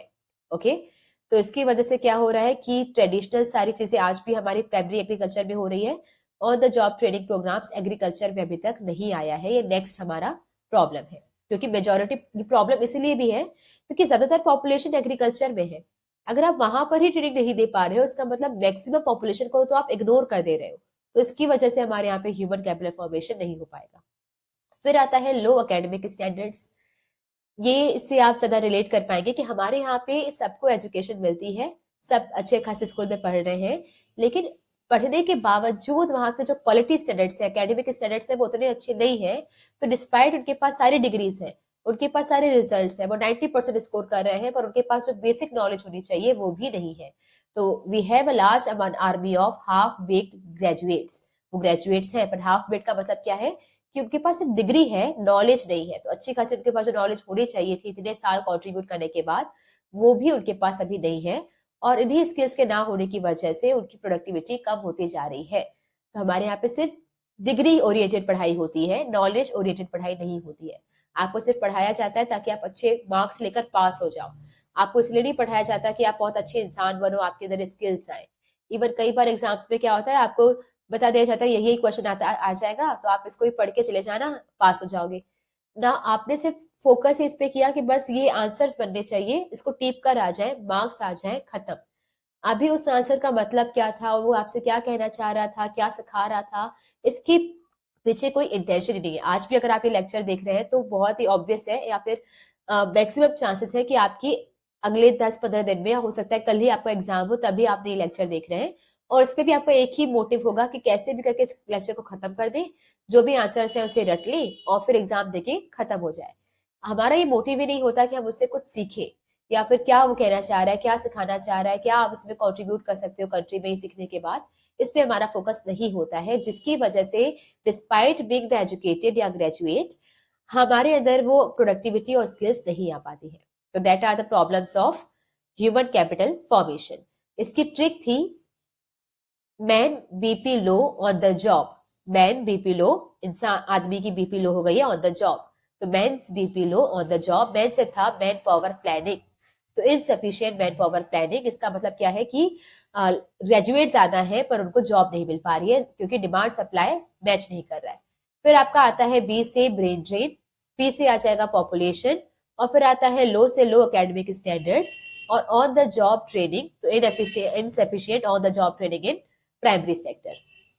तो मैन से हो जाएगा deficient man power planning, B से ब्रेन ड्रेन, पी से पॉपुलेशन, लो से लो एकेडमिक स्टैंडर्ड्स, और on the job training in primary sector. बढ़ते हैं आगे। फिर आता है हमारा next, education as an essential element. तो एजुकेशन हमारी कंट्री में बहुत जरूरी है, क्यों और कैसे? तो सबसे पहले तो हम बात करते हैं कि हमारी कंट्री की 74.04% पॉपुलेशन एजुकेटेड है अभी के टाइम पर। तो प्रेजेंटली जो लास्ट सेंसस आया है उसके अकॉर्डिंग 74.04% हमारी कंट्री की पॉपुलेशन एजुकेटेड है। और ये एक्चुअल में एजुकेटेड नहीं है, ये लिटरेट है। लिटरेट का मतलब होता है सिर्फ लिखना और पढ़ना जानती है, तो लिटरेसी रेट है 74.04। अगर हम ये किसी और कंट्री के साथ मैच करें तो उन कंट्रीज में ये क्या है, 90 से लेकर 95% तक भी ये जो रेट है वो जाता है। अभी ये मेजर प्रॉब्लम नहीं है। अगर आप किसी और डेवलप कंट्री की ले लें, अगर मैं यूएसए की ले लूं, तो यूएसए की शायद जो लिटरेसी रेट है वो 79% है। ठीक है, तो हमसे कुछ बहुत ज्यादा आगे वो नहीं है। हम 74.04 में है, वो 79 है, तो हमसे बहुत ज्यादा आगे वो नहीं है। लेकिन इसके बावजूद वहां के लोग हमसे ज्यादा स्किल्ड है। ऐसा क्यों? क्योंकि हमारे यहाँ पे जो लिटरेसी की डेफिनेशन लिखी गई है वो बहुत ही छोटी है, बहुत ही नैरो डेफिनेशन है। हमारे यहाँ पे अगर आप किसी भी भाषा में लिख पा रहे हो और लिखा हुआ पढ़ पा रहे हो, रीड कर पा रहे हो, तो यू आर लिटरेट। लेकिन यूएसए में अगर आप उसे लिख पा रहे हो, आप उसे पढ़ पा रहे हो, आप उसे समझ पा रहे हो, पढ़ना अलग होता है और पढ़ के उसका मतलब निकालना अलग होता है। तो रीड नहीं करना, रीड करके अगर आप उसे समझ भी पा रहे हो और उसे प्रैक्टिकली इम्प्लीमेंट कर पा रहे हो, अप्लाई कर पा रहे हो, तो यू आर लिटरेट। तो क्योंकि हमारे यहाँ पे जो पॉपुलेशन है वो सिर्फ अगर लिखना जानती है, रीड करना जानती है, तो वो लिटरेट हो जाती है। तो इसलिए ज्यादातर पॉपुलेशन इस क्राइटेरिया को फुलफिल कर पाती है। लेकिन यूएसए में लिखना, पढ़ना, समझना, अप्लाई करना, चारों चीजें आती है, जिसकी वजह से डिस्पाइट और जिसकी वजह से काफी सारी जो पॉपुलेशन है वो इस क्राइटेरिया को कवर नहीं कर पाती है, तभी उसका 79% है। तो इसके बावजूद वो हमसे आगे है। लेकिन अगर आप इसे प्रैक्टिकली अगर हमारे यहाँ पे लगा के देखें तो वो ये जो गैप है वो सिर्फ 4-5% का नहीं है, वो 20-30% का गैप बच जाता है, क्योंकि डेफिनेशन बदल जाती है।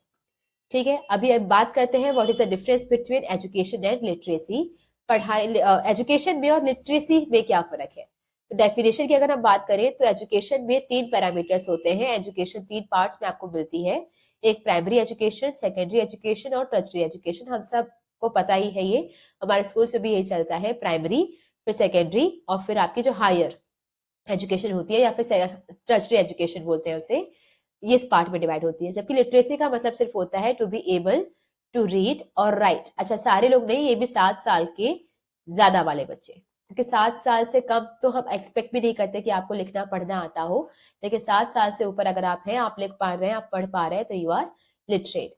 फिर अब बात करते हैं स्कोप की। तो एजुकेशन का वाइडर स्कोप होता है और लिटरेसी का नैरो स्कोप होता है। लिटरेसी सिर्फ बोलता है कि लिख लो और सिर्फ पढ़ लो तो आप लिटरेट हो। पर एजुकेशन हर एक सब्जेक्ट के ऊपर बात करता है कि आपको साइंस सिखाई जाएगी, मैथ सिखाई जाएगी, तो आपको पूरा ओवरऑल पैकेज दिया जाता है। तो ये वाइडर कॉन्सेप्ट है और यहाँ पे नैरो कॉन्सेप्ट है। नोशन की अगर हम बात करें तो हम ये कह सकते हैं कि ऑल एजुकेटेड आर लिटरेट, लेकिन हम ये नहीं कह सकते कि ऑल लिटरेट आर एजुकेटेड।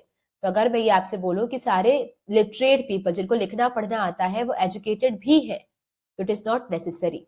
तो हो सकता है आपके घर में ही आपके पेरेंट्स या आपके ग्रैंड पेरेंट्स या कहीं और आपने कहीं किसी को देखा हो जिन्हें लिखना आता है, जिन्हें रीड करना भी आता है, पर वो आज तक कभी स्कूल नहीं गए। तो all literates are not educated. लेकिन जो लोग स्कूल गए हैं, जो एजुकेटेड है, जिसने सब कुछ पढ़ाई लिखाई कंप्लीट किया, जिनके पास स्किल्स है, वो लिटरेट तो होगा ही।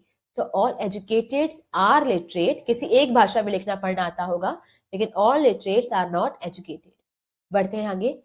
फिर अब बात करते हैं what is the importance and objectives of education. अभी जरूरी नहीं है कि जो मैं आपको पॉइंट्स बता रही हूँ आप इसी को ही लिखें, क्योंकि बहुत ऑब्वियस है कि एजुकेशन की इंपॉर्टेंस क्या होगी। आप इसको अपने भाषा में लिख सकते हैं। तो सबसे पहले आपको रिस्पॉन्सिबल सिटीजन बनाता है। रिस्पॉन्सिबल का मतलब है कि अगर आप एजुकेटेड हैं, आपके अंदर स्किल्स है, आपके अंदर एक्सपर्टीज है, तो इससे क्या होता है, आप थोड़ा सा रिस्पॉन्सिबल बिहेव करते हो। आप किसी और को परेशान करने के लिए कोई काम नहीं करते हो, अपना ग्रोथ देखते हो। तो अगेन आपका इमोशनल एनवायरमेंट चेंज होता है, एटीट्यूड चेंज होता है, तो आप ज्यादा रिस्पॉन्सिबल बिहेव करते हो। आपको सारे रूल्स रेगुलेशंस पता होते हैं, राइट्स ड्यूटीज पता होते हैं, तो आप बहुत ही सिविलाइज्ड पर्सन की तरह बिहेव करते हो। फिर आता है साइंस एंड टेक्नोलॉजी में कंट्रीब्यूट करना। अगर आप स्किल्स हो, अगर आप एक्सपर्ट पीपल हो, तो आप अपनी कंट्री के लिए इनोवेशंस कर सकते हो, साइंस टेक्नोलॉजी में कंट्रीब्यूट कर सकते हो। फिर आता है facilitate use of natural and human resources. एक एजुकेटेड पर्सन, स्किल्ड पर्सन अपने आसपास जो नेचुरल रिसोर्सेज हैं, जैसे कि वाटर, एयर, या फिर ह्यूमन रिसोर्स जिसे हमने बनाया है, ऐसी सारी चीजों का प्रॉपर तरीके से यूटिलाइजेशन आप कर सकते हैं। फिर आता है एक्सपांड्स मेंटल हॉरिजॉन, सोचने समझने की शक्ति या फिर कितने डायमेंशन से आप सोच पाते हो किसी भी बात को, ये आपका बढ़ जाता है, मेंटल हॉरिजॉन बढ़ जाता है अगर आप एजुकेटेड हो। तो आप किसी भी बात को सिर्फ एक नजरिए से नहीं देखते हो, आप 10 नजरिए से देखते हो कि क्या गलत है क्या सही है, तो आपकी सोचने समझने की शक्ति बढ़ जाती है। फिर आता है हेल्प्स इन इकोनॉमिक डेवलपमेंट, जब आप साइंस एंड टेक्नोलॉजी में कंट्रीब्यूट कर रहे हो, अगर आप हर तरह से सोच रहे हो, अगर आप रिस्पॉन्सिबल हो, तब अपनी इकोनॉमी के भी डेवलपमेंट में कंट्रीब्यूट करते हो। फिर आता है प्रमोट्स कल्चरल स्टैंडर्ड्स। तो कल्चरल स्टैंडर्ड्स को आप ऐसे समझिए कि अ, अगर मैं आपके सामने दो इंसान को लेकर आ जाऊं, एक ने आज तक कभी स्कूल की शक्ल भी नहीं देखी है, कोई पढ़ाई नहीं की है, कोई स्किल्स के नहीं किया है, सिर्फ पढ़ाई से नहीं है, कोई स्किल्स भी नहीं है, एक्सपर्टीज नहीं है, कुछ भी नहीं है, और दूसरा पर्सन जो एक अच्छी तरीके से सारा उसने ग्रेजुएट किया हुआ है, उसके अंदर स्किल्स है प्रॉपरली, वो किसी एक फील्ड में एक्सपर्ट है, अगर मैं दोनों इंसान को लाकर आपके सामने रख दूं और मैं आपसे बोलूं कि आप सिर्फ 2-3-4 मिनट सबसे बात करो, दोनों से बात करो और मुझे बताओ कि कौन एजुकेटेड है कौन नहीं है, तो आप सिर्फ उनकी नॉर्मल बात करने के तरीके से ही आप समझ जाओगे कि कौन सा पर्सन एजुकेटेड होगा और कौन अनपढ़ होगा, बिकॉज उनके कल्चर में काफी शिफ्ट आता है। स्टीरियोटाइप नहीं किया जा रहा है, बट ये जनरल बात है कि जब आप पढ़ लिख जाते हो तो आपकी पर्सनैलिटी में वो दिखता है कि आपके अंदर एक कल्चरल बिहेवियर्स आ गए हैं, तो इससे आपका कल्चरल स्टैंडर्ड इंक्रीज होता है देन अ पर्सन जिसने नहीं पढ़ाई की है। बट इसके कुछ एक्सेप्शंस होते हैं ऑब्वियसली, कुछ बहुत अच्छे पढ़े लिखे लोग भी बहुत ही इल कल्चर्ड बिहेव करते हैं, बहुत ही गंदी तरीके से बिहेव करते हैं, और एक तरफ कुछ लोग होते हैं जिसने आज तक इसको नहीं देखा लेकिन उसके बाद भी उनको बहुत ही वेल मैनर्ड पर्सन होते हैं। तो एक्सेप्शंस आर देयर, पर हम जनरल बेसिस पे बात कर रहे हैं। फिर आप बात करेंगे डेवलप ह्यूमन पर्सनैलिटी। इससे आपकी पर्सनैलिटी भी डेवलप करती है, इससे आपके अंदर एक कॉन्फिडेंस आता है। जब आप देखेंगे कि अगर आप स्पेशली पीटीएम्स में देख सकते हैं, तो पेरेंट्स टीचर मीटिंग में जब आपके पेरेंट्स जाते हैं, तो ऐसे पेरेंट्स जो बहुत अच्छे पढ़े लिखे हैं, जिन्होंने खुद भी बहुत अच्छी फील्ड में अपनी पढ़ाई लिखाई की हुई है, बहुत अच्छा काम कर रहे हैं, जॉब कर रहे हैं, जब वो स्कूल आते हैं तो उनके अंदर बहुत ही कॉन्फिडेंस लेवल होता है, वो बिल्कुल खुल के टीचर से बात करते हैं। लेकिन कुछ पेरेंट्स जिनको इंग्लिश नहीं आती या फिर वो पढ़े लिखे नहीं है, उनके अंदर कोई स्किल्स स्किल्स तो खैर सब में कुछ ना कुछ होती है, लेकिन अगर उन्होंने पढ़ाई लिखाई नहीं की है, उनको लैंग्वेजेस नहीं आती, उनको इंग्लिश नहीं आती, जब आपके स्कूल में आते हैं तो वो थोड़े शर्माए हुए से रहते हैं, थोड़े से झुके हुए से रहते हैं, क्योंकि उनको नहीं समझ में आता कि कैसे क्या बात करनी है। तो उनकी पर्सनैलिटी में वो दिखता है। अगर आप एजुकेटेड होते हो तो आप कॉन्फिडेंट बिहेव करते हो, एजुकेटेड नहीं होते हो तो आप थोड़े से शर्माए हुए रहते हो, तो आपकी पर्सनैलिटी में भी ये दिखता है। अगर इसको भी याद करने के लिए आपको ट्रिक चाहिए तो ट्रिक हो जाएगी responsible men's personality. Responsible men's personality, responsible से हो जाएगा रिस्पॉन्सिबल सिटीजन, एम से हो जाएगा मेंटल हॉरिजन, ई से आपका हो जाएगा, ई से इकोनॉमिक डेवलपमेंट, और आपका एंड से हो जाएगा natural and human resources, S से आपका हो जाएगा यहाँ साइंस एंड टेक्नोलॉजी, और पर्सनैलिटी से डेवलप ह्यूमन पर्सनैलिटी। तो रिस्पॉन्सिबल से रिस्पॉन्सिबल सिटीजन, एम से मेंटल हॉरिजन, ई से इकोनॉमिक डेवलपमेंट, एंड से natural and human resources, S से science and technology, and personality से डेवलप ह्यूमन पर्सनैलिटी। बढ़ते हैं आगे। नेक्स्ट आता है नीड फॉर गवर्नमेंट इंटरवेंशन। क्या एजुकेशन में भी सरकार का इंटरफेरेंस जरूरी है, यस और नो? खैर पर्सनली आपको जो भी लगता है, ओपिनियन कुछ भी हो, पर देयर इज लार्जली जो फैक्ट्स है वो इसको फेवर करते हैं कि गवर्नमेंट का इंटरवेंशन जरूरी है ना। गवर्नमेंट का इंटरवेंशन जरूरी क्यों है? Because it needs huge investment. तो एजुकेशन की फील्ड में इतने स्कूल्स बनाने के लिए, कॉलेजेस बनाने के लिए, यूनिवर्सिटीज और सब कुछ डेवलप करने के लिए बहुत सारा पैसा लगता है, तो इसीलिए इसको गवर्नमेंट का इंटरफेरेंस जरूरी है ताकि वो इस फील्ड पे ज्यादा से ज्यादा खर्चा कर पाए। फिर हम बात करते हैं next, act as a mode of investment. तो अगर यहाँ पे इतना सारा पैसा लगता है तो प्राइवेट पीपल इस पे तब तक इन्वेस्ट नहीं करेंगे जब तक उसमें उनको ज्यादा प्राइसेस से अपना कॉस्ट कवर करने की अपॉर्चुनिटी ना दिख रही हो।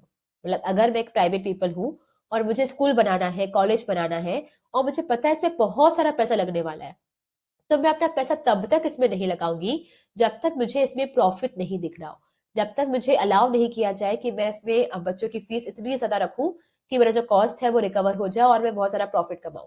तो अगर प्राइवेट पीपल इसमें इन्वेस्ट करेगा तो वो सिर्फ अपनी हाई प्राइसेस को चाहेगा, वो ज्यादा प्राइसेस रखना चाहेगा, जिसकी वजह से जो ये एजुकेशन है वो बहुत ज्यादा एक्सपेंसिव हो जाएगी। Next, if the private investors will charge such a high price, तो जो पुअर पीपल है वो उसे अफोर्ड नहीं कर पाएंगे। तो जब प्राइवेट पीपल के हाथ में रहेगा तो प्राइसेस इंक्रीज होंगे, और अगर प्राइसेस इंक्रीज होते हैं तो poor people will not be able to afford. आप देखेंगे हर एक पॉइंट आपस में रिलेटेड है। तो क्योंकि ह्यूज इन्वेस्टमेंट रिक्वायर्ड है तो आप गवर्नमेंट को ही करना पड़ेगा, बिकॉज अगर प्राइवेट ने किया तो वो ज्यादा प्रॉफिट मांगेगा, ज्यादा प्राइसेस चार्ज करेगा, ज्यादा प्राइसेस चार्ज किया तो पुअर पीपल अफोर्ड नहीं कर पाएगा। फिर हमारा नेक्स्ट आता है फैसिलिटेट स्टैंडर्डाइजेशन। ये स्टैंडर्डाइजेशन भी तभी होगा जब सरकार इसमें इंटरफेयर करेगी। अगर इसको एक एग्जाम्पल समझे तो फॉर एग्जाम्पल अगर मैं आपसे कहूँ कि एक छोटे शहर का जो अ, सरकारी स्कूल के पढ़े हुए लड़के का कंपटीशन अगर आप रखवाएं किसी बड़े शहर जैसे मुंबई जैसे शहर की बिल्कुल टॉप या वर्ल्ड क्लास जो इंटरनेशनल स्कूल्स होते हैं वहां पे एक लड़का जो पढ़ा हुआ है उसके साथ इसका कंपटीशन करवाएं, तो क्या आपको लगता है ये फेयर होगा? नहीं। या फिर अगर हम कहें कि इंडिया में किसी बहुत छोटे से स्कूल से पढ़े हुए लड़के का किसी अमेरिका के स्कूल में पढ़े हुए लड़के के साथ कंपटीशन रखवाएं तो ये काफी अनफेयर होगा। ऐसा क्यों? क्योंकि दोनों को ही जो एजुकेशन दिया गया है वो एक स्टैंडर्ड का नहीं दिया गया है, अलग अलग स्टैंडर्ड का दिया गया है। तो वही होता है जब आप प्राइवेट में पढ़ते हैं तो कुछ प्राइवेट स्कूल्स काफी छोटे होते हैं, कुछ बड़े होते हैं, तो उनमें जो स्टैंडर्ड्स होते हैं वो अलग अलग होते हैं, जिसकी वजह से कॉम्पिटिशन जो होता है वो रियल नहीं रहता। इसके अलावा गवर्नमेंट का इंटरफेरेंस इसलिए भी जरूरी है क्योंकि जो प्राइवेट सर्विस प्लेयर्स हैं तो कई बार उनको जो कंज्यूमर्स हैं उनको एक्सप्लॉइट करते हैं गंदी क्वालिटी की सर्विसेज देकर। अभी हमारे केस में ये चीज बोलना इसलिए भी फेयर नहीं क्योंकि हमारे यहाँ के सरकारी स्कूल तो उससे भी गंदी एजुकेशन दे रहे हैं।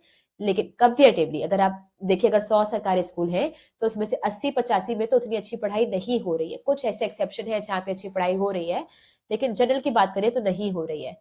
तो उसमें भी अभी अगर हम बात करें तो प्राइवेट पीपल की इंटरफेरेंस, अगर प्राइवेट पीपल पढ़ाई करेंगे तो वो गंदी क्वालिटी देंगे, ये जस्टिफाई नहीं कर रहा है, पर स्टिल आपको लिखना पड़ेगा कि कम से कम अगर जो सरकारी स्कूल है वो अच्छे स्टैंडर्ड की एजुकेशन दे रहे होंगे, प्राइवेट पीपल जो होंगे अगर वो एजुकेशन दे रहे हैं तो कई बार कंज्यूमर को एक्सप्लॉइट कर सकते हैं गलत एजुकेशन देकर। फिर हम बात करते हैं कॉन्स्टिट्यूशनल राइट।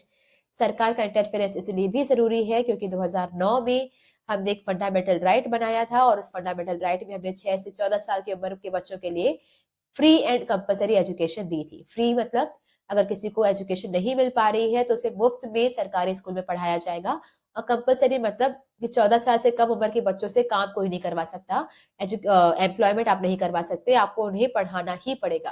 तो फ्री एंड कंपलसरी एजुकेशन हमने उनको दी हुई है। ठीक है।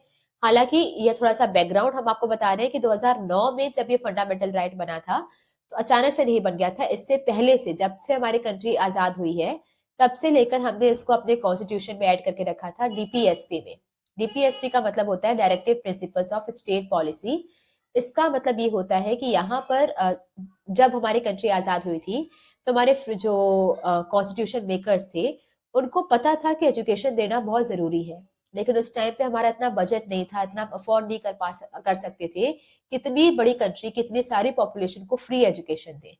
तो उन्होंने ये डीपीएसपी में रखा ताकि गाइडलाइंस रहे नेक्स्ट गवर्नमेंट के लिए कि अगले 10 साल तक आपको फ्री एजुकेशन करना ही पड़ेगा। तो ये टारगेट क्या था? अगले 10 साल तक होना चाहिए था, जबकि हमारा कॉन्स्टिट्यूशन बना था 1951 में। 1951 में उसे इम्प्लीमेंट किया गया था। 10 साल मतलब 1961 तक ये हो जाना चाहिए था, बट ये हुआ कब है? 2009 में जाके हुआ है। ठीक है। और इसके अलावा 2 से 3% सेस पे लगाया जाता है एजुकेशन पे, ताकि जो सरकार है वो एजुकेशन पे कुछ खर्चा कर सके। तो ये था कि गवर्नमेंट का इंटरफेरेंस क्यों जरूरी है। इसको आप याद रखेंगे with the trick I am always right. I am always right. I से हो जाएगा investment, huge investment required. M से हो जाएगा मोड ऑफ इन्वेस्टमेंट, तो सरकार अगर इन्वेस्ट नहीं करेगी तो प्राइवेट करेगा और ज्यादा पैसा मांगेगा। फिर ऑलवेज, ए से आपका हो जाएगा अफोर्डेबिलिटी, अगर ज्यादा पैसा मांगेगा तो गरीब जो है वो उससे अफोर्ड नहीं कर पाएगा। एस से हो जाएगा स्टैंडर्ड, स्टैंडर्डाइजेशन, तो प्राइवेट प्लेयर्स देंगे तो वो कंज्यूमर को एक्सप्लॉइट कर सकते हैं गंदी क्वालिटी का एजुकेशन देकर या लो क्वालिटी का एजुकेशन देकर। और राइट से हो जाएगा कॉन्स्टिट्यूशनल राइट। तो आई से investment required, high investment required. M से मोड ऑफ इन्वेस्टमेंट, ए से अफोर्डेबिलिटी, एस से स्टैंडर्डाइजेशन और राइट से कॉन्स्टिट्यूशनल राइट। बढ़ते हैं आगे। फिर आता है गवर्नमेंट एक्सपेंडिचर, गवर्नमेंट कितना खर्चा करती है। तो हमारे कंट्री में एक एजुकेशन कमीशन बिठाया गया था 1964-66 में। और इसमें डिसाइड किया गया था कि हमारी गवर्नमेंट को 6% ऑफ जीडीपी खर्चा करना चाहिए, ताकि हमारे यहाँ के जो सारे लोग हैं वो पढ़ लिख पाए या फिर अच्छी एजुकेशन दी जा सके। इसलिए पूरी जीडीपी का 6% खर्चा किया जाना चाहिए। ये हमारे यहाँ की एजुकेशन कमीशन ने कहा था 1964-66 में जो बैठी थी। फिर हम एक और कमीशन आई थी जिसका नाम था तपस मजुमदार कमेटी। तपस मजुमदार कमेटी, इसने कहा था कि अगर हमारी कंट्री में एजुकेशन लेवल को इम्प्रूव करना है तो हमें हर साल या हर साल नहीं, अभी गवर्नमेंट को 1.37 लाख करोड़ का खर्चा करना बाकी है। 1.37 लाख करोड़ का खर्चा करना चाहिए। लेकिन अभी की सिचुएशन क्या है? एजुकेशन कमीशन 1964 वाली ने क्या कहा था कि 6% जीडीपी होना चाहिए। तपस मजुमदार ने कहा था 1.37 लाख करोड़ होना चाहिए। इसका डेटा तो हमारे पास है नहीं कि अभी कितना हो रहा है, लेकिन इसका डेटा हमारे पास है। प्रेजेंटली हमारी कंट्री में 3 से 4% तक का जीडीपी अप्रोक्सीमेटली खर्च किया जाता है इन एजुकेशन। तो 6% होना चाहिए था, पर हो कितना रहा है? 3 to 4% हो रहा है। इसमें भी जो खर्चा हम करते हैं एजुकेशन पे, उसमें ज्यादातर खर्चा हम एलिमेंट्री एजुकेशन पे करते हैं, प्राइमरी सेकेंडरी में करते हैं, और सिर्फ 12% हायर क्लासेस में होती है। तो मतलब आपकी 5th तक की, 8th 9th 10th तक की क्लासेस में ज्यादा खर्चा हो रहा है। जो हायर क्लासेस है उसमें ज्यादा खर्चा नहीं हो रहा है। ओके, टर्शरी सेक्टर में ज्यादा खर्चा नहीं हो रहा है। लेकिन इसको अगर हम इस नजरिए से देखें तो पर स्टूडेंट एक्सपेंडिचर जो हो रहा है टर्शरी सेक्टर पे, it is more than elementary. अभी कैसे हो रहा है? अच्छा, पहले तो आप समझिए वो बोल क्या रहा है। आप अपनी जीडीपी का जितना भी हिस्सा खर्च कर रहे हो एजुकेशन पे, वो खर्चा मैक्सिमम आप कर रहे हो कहाँ पे? एलिमेंट्री में, और कम पोर्शन कर रहे हो टर्शरी में। लेकिन अगर आप पर पर्सन खर्चा देखो तो पर स्टूडेंट पे कितना खर्चा किया जा रहा है, तो ये टर्शरी स्टूडेंट पर पर्सन खर्चा ज्यादा है, एलिमेंट्री पे कम है। रीजन क्या है? अगर आप बात करो कि मानो ये आपका पूरा एक्सपेंडिचर है, तो पूरे एक्सपेंडिचर का मैक्सिमम पोर्शन जा रहा है एलिमेंट्री पे और बहुत कम पोर्शन आ रहा है टर्शरी पे। लेकिन अगर आप बात करो एलिमेंट्री पे, तो एलिमेंट्री पे बच्चे भी बहुत ज्यादा हैं। तो एलिमेंट्री पे अगर बच्चे बहुत ज्यादा है, तो आप अगर इतना खर्चा कर भी रहे हो तो पर पर्सन जो खर्चा हो रहा है वो बहुत कम ही हो रहा है। तो पर स्टूडेंट को जो फैसिलिटी मिल रही है वो बहुत कम मिल पा रही है। टर्शरी में भले खर्चा कम हो रहा है, लेकिन यहाँ पे बच्चे भी कम है। तो अगर बच्चे कम है तो जो भी आप खर्चा कर रहे हो वो पर स्टूडेंट को उसकी फैसिलिटी ज्यादा मिल रही है। तो कुल जीडीपी का सिर्फ 4% खर्च किया जा रहा है। ये 4% में से भी मैक्सिमम 49% एलिमेंट्री पे जा रहा है और सिर्फ 12% टर्शरी पे जा रहा है। लेकिन इसके बावजूद जो टर्शरी पे जो स्टूडेंट्स हैं उनको पर पर्सन फैसिलिटी ज्यादा मिल रही है, एलिमेंट्री पे कम मिल रही है, क्योंकि कंपेरेटिवली भीड़ ज्यादा है एलिमेंट्री पे। है ना? ऐसा क्यों है? क्योंकि हमारे यहाँ पे एडमिशन तो करवा दिया जाता है, लेकिन फिर चौथी, पांचवी, छठवीं या 10वीं पढ़ने के बाद स्कूल से निकलवा दिया जाता है। स्पेशली गाँव में ऐसा होता है, और लड़कियों के केस में ज्यादा ही होता है कि उन्हें पूरी एजुकेशन कंप्लीट करने का मौका नहीं दिया जाता, जिसकी वजह से टर्शरी तक आते आते बच्चे कम हो जाते हैं।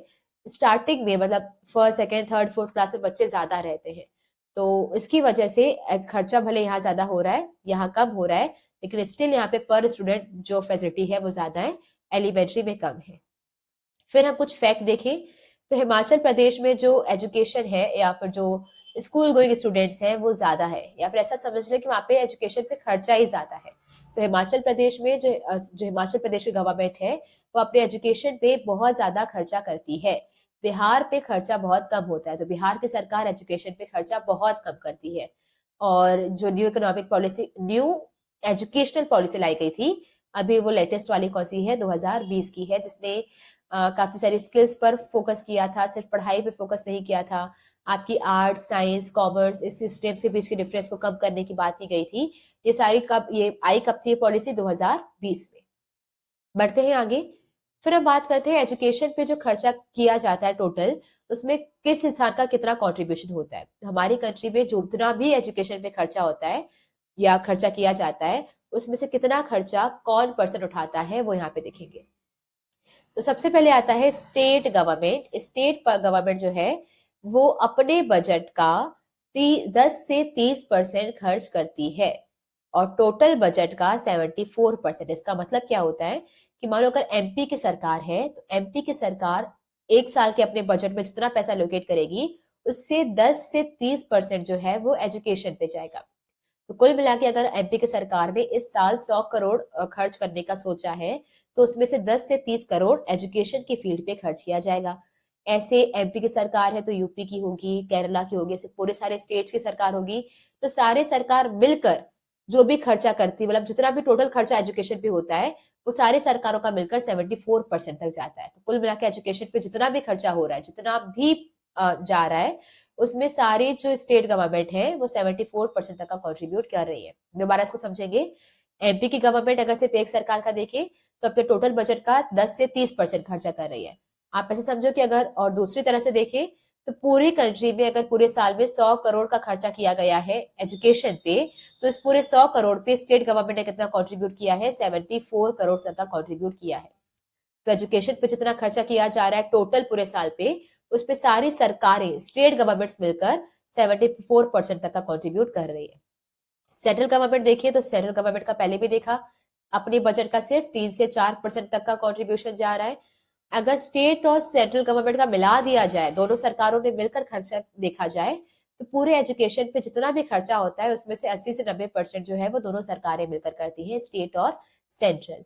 पेरेंट्स का डेटा बहुत ही कम बताया जा रहा है अभी, ये थोड़ा सा डाउटफुल तो है ही, क्योंकि पेरेंट्स जो है वो ज्यादातर खर्चा उठाते हैं एजुकेशन का, क्योंकि मोस्टली हमारे कंट्री में सारे बच्चे जो है वो प्राइवेट स्कूल्स में जाते हैं, तो उनका एक्सपेंडिचर ज्यादा होना चाहिए। पर वे भी डेटास काफी पुराने हैं, उसके बाद उन्होंने, हमारी सरकार ने ये डेटास नए जारी ही नहीं किए, तो हम पुराने डेटास पे अभी तक रिलाई कर रहे हैं। तो ये है 4 से 5%। तो हमारे पेरेंट्स जो है वो 4 से 5% तक का कॉन्ट्रीब्यूशन करते हैं द एजुकेशन। और जो प्राइवेट ट्रस्ट है, कुछ प्राइवेट प्रॉपर्टी, मतलब जो प्राइवेट पीपल है वो भी एजुकेशन पर डोनेट करते हैं या फिर ट्रस्ट वगैरह चला रहे होते हैं, वहां से आता है 3%। दोबारा देखिए। अच्छा, ये उतना इंपॉर्टेंट नहीं है लेकिन आपको पता होना चाहिए, ताकि कुछ एमसीक्यूज वगैरह या कुछ भी अगर ऐसा क्वेश्चन बन जाता है तो आप उसको डेटास के थ्रू और भी ज्यादा एनहेंस कर सकते हैं अपने आंसर को। तो कुल मिला के जो स्टेट गवर्नमेंट्स हैं वो अपने बजट का 10 से 30% कॉन्ट्रीब्यूट करती है, पर कुल मिला के एजुकेशन पे जितना भी खर्चा किया जा रहा है उसमें सारी स्टेट गवर्नमेंट्स का कॉन्ट्रीब्यूशन 74% है। सेंट्रल गवर्नमेंट जो है वो सिर्फ 3%, 3 से 4% तक का कॉन्ट्रीब्यूट करती है अपने जीडीपी का। अगर स्टेट और सेंट्रल गवर्नमेंट का मिलाकर देखा जाए तो पूरे एजुकेशन पे जितना खर्चा हो रहा है उसका 80 से 90% जो है वो सारी सरकारें ही दे रही है। जो हमारे पेरेंट्स हैं वो 4 से 5% तक का खर्चा करते हैं, और जो प्राइवेट एडोमेंट्स या फिर आपके ट्रस्ट वगैरह चल रहे हैं वो 3% तक का कॉन्ट्रीब्यूशन करते हैं। और एजुकेशन पे सेस भी लगाया जाता है, हमने पहले भी पढ़ा था, 2 से 3% का सेस, मतलब टैक्स तरीके से होता है, वो लिया जाता है। फिर हम बात करते हैं what are the educational achievements. तो जब से हमारे कंट्री का की आजादी हुई है, आजाद हुई हमारी कंट्री, तब से लेकर अब तक हमने क्या अचीव किया है? तो तब से लेकर हमारा एलिमेंट्री एजुकेशन इंक्रीज हुआ है, 5 टाइम्स इंस्टीट्यूशन इंक्रीज हुए हैं। तो स्कूल्स है वो पहले के कंपैरिजन में 5 गुना बड़े हैं, और जो बच्चे हैं वो 10 गुना बड़े हैं। तो आजादी के टाइम पर जितने भी हमारे कंट्री में इंस्टीट्यूट्स थे, तब के कंपैरिजन में अगर आज देखें तो 5 गुना इंस्टीट्यूट्स बढ़ गए, मतलब अगर तब 10 थे तो अब 50 हो गए हैं। और जो स्कूल गोइंग स्टूडेंट्स हैं वो 10 गुना पढ़े हैं, मतलब पहले अगर जो स्कूल गोइंग स्टूडेंट्स थे वो पहले एक बच्चा जा रहा था तो आज 10 बच्चे जा रहे हैं, पहले 10 बच्चे जाते थे स्कूल तो आज 100 बच्चे जा रहे हैं, तो 10 गुना बच्चे बढ़ गए हैं। ठीक है। और लिटरेसी रेट पहले के टाइम पे हुआ करती थी सिर्फ 16%, आज के टाइम पे वो कितनी है? 74.04%। तो पहले के टाइम पे सिर्फ 16% पीपल ही लिटरेट हुआ करते थे, लेकिन आज के टाइम पे 74.04% पीपल लिटरेट है। फिर अब बात करें सेकेंडरी एजुकेशन की, भी जो ग्रोथ है वो बहुत ज्यादा हुई है, इंस्टीट्यूशन भी बड़े हैं, बच्चे भी बड़े हैं, और काफी रिटेनमेंट भी बढ़ा है। मतलब पहले के लोग जो थे वो एलिमेंट्री पूरा करके निकल जाते थे, पर अभी सेकेंडरी में रिटेंशन रेट भी बढ़ा है। हायर एजुकेशन में भी कंपेरेटिवली लोग बढ़े हैं, और यूनिवर्सिटी एजुकेशन भी इंक्रीज हुई है। बढ़ते हैं आगे। इसके बावजूद जो एजुकेशन है वो अभी भी हमारे कंट्री में चैलेंजिंग है, तो उतनी ज्यादा अच्छी एजुकेशन नहीं दी जा रही है। तो कौन कौन से चैलेंजेस हैं जो हमारी कंट्री को फेस करने पड़ रहे हैं? पहला है लार्ज नंबर ऑफ इलिटरेट्स। हमारी कंट्री में जो इलिटरेसी है वो बहुत ही ज्यादा है, तो इलिटरेट पीपल बहुत ज्यादा है। तो हमारे कंट्री में प्रेजेंटली तकरीबन 36 करोड़ पीपल इलिटरेट है। इतनी तो कई सारी कंट्रीज की टोटल पॉपुलेशन भी नहीं है जितनी हमारी कंट्री में इलिटरेट पीपल है। तो अगर आप पूरे वर्ल्ड में देखें तो कई सारी कंट्रीज की तो कुल पॉपुलेशन भी 30 करोड़ की नहीं होती है, और हमारे यहाँ पे तो 36 करोड़ पॉपुलेशन इलिटरेट है। तो हमारे यहाँ की जो इलिटरेसी है वो किसी कंट्रीज की टोटल पॉपुलेशन से भी ज्यादा है। दूसरी प्रॉब्लम है इनएडिक्वेट वोकेशनलाइजेशन। वोकेशनलाइजेशन का मतलब होता है जो आप थ्योरेटिकली पढ़ते हो उसका प्रैक्टिकली इम्प्लीमेंटेशन सिखाना।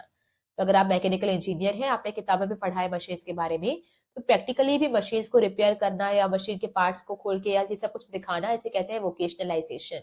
तो जो चीजें आप थ्योरी में पढ़ते हैं उसे प्रैक्टिकली कैसे इम्प्लीमेंट किया जाए, इसकी ट्रेनिंग देने को कहते हैं वोकेशनलाइजेशन। तो हमारे यहाँ पे एजुकेशन जो आज भी ज्यादातर डिग्री ओरिएंटेड है, सिर्फ डिग्री लेने के लिए पढ़ाई की जाती है। वोकेशनल ट्रेनिंग जो है हमारे एजुकेशन पे, वो बहुत दूर की कहानी है। मतलब अभी भी दूर दूर तक हमें दिख नहीं रहा है कि हमारे यहाँ पे वोकेशनल ट्रेनिंग चलाई जा रही है। फिर अब बात करते हैं gender bias. Overall literacy rate काफी कम है हमारी कंट्री में, लेकिन उसमें भी देखें तो जेंडर बायसनेस भी है। तो फीमेल कैंडिडेट्स में लिटरेसी और भी कम है देन द मेल लिटरेसी। तो ओवरऑल भी कम है, लेकिन अगर हम बात करें टोटल 74% है, तो उसमें फीमेल की लगभग 64 है और जो मेल्स है उसकी 84 है। तो फीमेल की जो लिटरेसी है वो काफी कम रह गई है in comparison to the mail.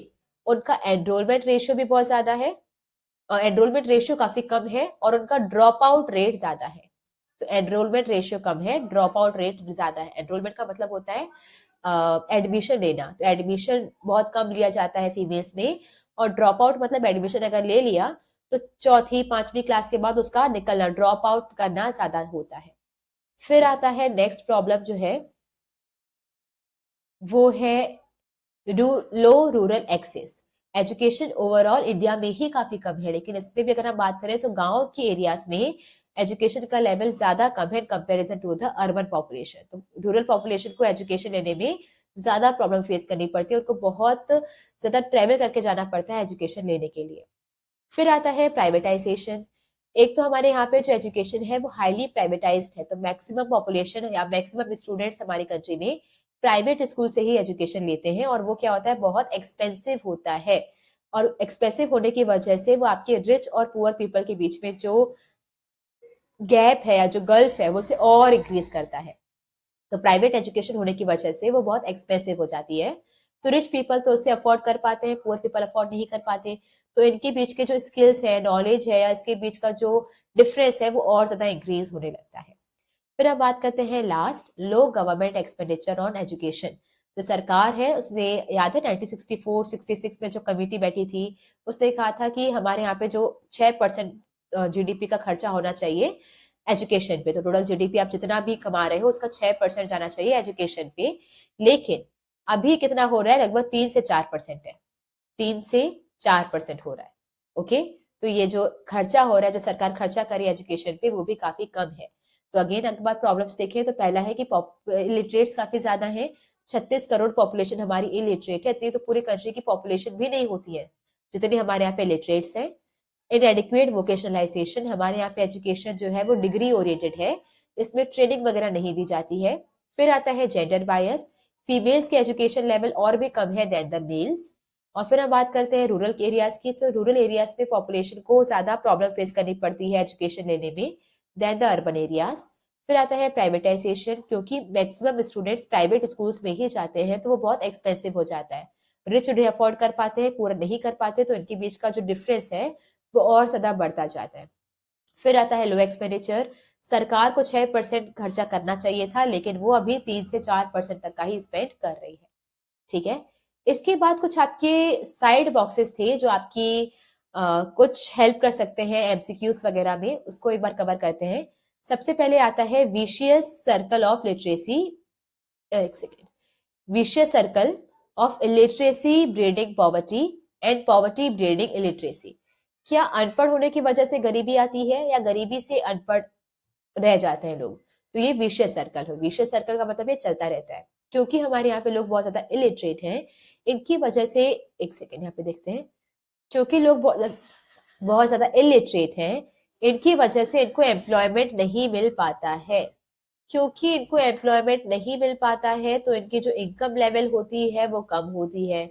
अभी अगर पैसा नहीं कमा पा रहे हैं तो ये एजुकेशन पे खर्चा नहीं कर पाते हैं। ठीक है, अच्छा इनकम कम होती है तो पहले तो बात करते हैं, इनकम कम होगी तो वो क्या होंगे, पुअर बनते जाएंगे, तो वो गरीब होते जाएंगे। और अगर वो गरीब हो रहे हैं तो वो एजुकेशन पे एक्सपेंडिचर नहीं कर पाएंगे, और खर्चा अगर नहीं कर पाएंगे तो दोबारा से वो इलिटरेट रह जाएंगे। इलिटरेट रह गए इसलिए बेरोजगार होंगे, जॉब नहीं मिलेगी तो फिर पैसा नहीं आएगा, पुअर हो जाएंगे। और पुअर हो जाएंगे तो वो और एक्सपेंडिचर पे खर्चा नहीं कर पाएंगे नेक्स्ट जनरेशन की और फिर वो नेक्स्ट जनरेशन भी लिटरेट होती जाएगी, तो ये आपका एक सर्कल बन जाएगा। अगर हम बोले कि पॉवर्टी की वजह से लिटरेसी कैसी आती है, तो आप यहाँ से स्टार्ट करेंगे। क्योंकि लोग बहुत ज्यादा पुअर है तो इसलिए वो एक्सपेंडिचर नहीं कर पा रहे हैं एजुकेशन पे, और खर्चा नहीं करेंगे तो इलिटरेसी आएगी। तो गरीबी है इसलिए इलिटरेसी आ रही है, और इलिटरेसी है इसलिए गरीबी आ रही है। एक सर्कल है जो चलता जा रहा है।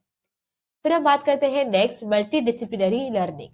मल्टी डिसिप्लिनरी लर्निंग का मतलब होता है कि एक ऐसी एजुकेशन देना जहाँ पे उनको हर एक फील्ड के बारे में थोड़ी बहुत नॉलेज हो। तो ऐसा नहीं है कि सिर्फ अगर आर्ट्स है तो उनको सिर्फ हिस्ट्री पढ़ाया जाएगा, उनके पास साइंस की कोई नॉलेज नहीं होगी। अगर सिर्फ साइंस है तो उनको कॉमर्स की कोई नॉलेज नहीं होगी।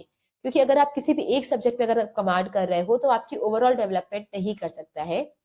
तो ऐसी लर्निंग देना जहाँ पे उनको हर एक बेसिक्स, हर एक चीज के बारे में पता हो।